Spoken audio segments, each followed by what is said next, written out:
Samtang sa Mandawi City, gipahibaw lang yun karong hapon ni Mandawi City Mayor Jonas Cortez nga suspindido usab ang klase sa tanang mga eskwelahan sa mong dakbayan. Public o private, all levels. Epektibo karong adlaw until further notice. Parti gahapon gini sa precautionary measures sa COVID-19. Mandawi City Government. Probinsya sa Bohol gipaubos sa 5 ka adlaw nga community quarantine kon unsa kini atong Siren pinagi ning report. To help us organize into work teams, we need time to meet and divide ourselves among the mayors, local officials, national and local agencies, the civic, business and religious organizations. For that to happen, I have declaring a community quarantine of the island of Bohol. Ang community quarantine sa maong probinsya magsugod sa Marso 16 o karong Lunes na hangtod sa Marso 20. Gipasabot sa gobernador nga wa did-i nga makabiya ang taga Bohol sud sa probinsya.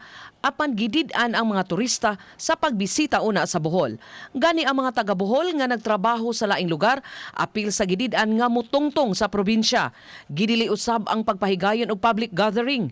Giklaro ni Governor Yap nga dili apil sa ban ang mga dry goods apan gikinahanglan kiding ipa-disinfect.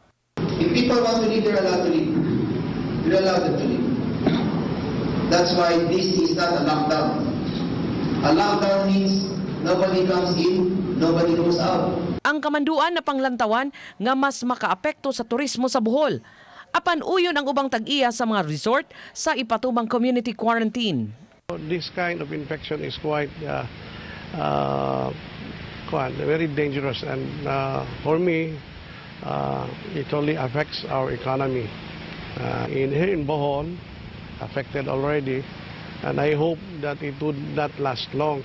Human sa 5 ka adlaw nga community quarantine, tun-an kung ipadayon o dili ang maong lakang aron masiguro nga dili makasud og mokatap ang COVID-19. Chelo Valiena, Balitang Bisdak.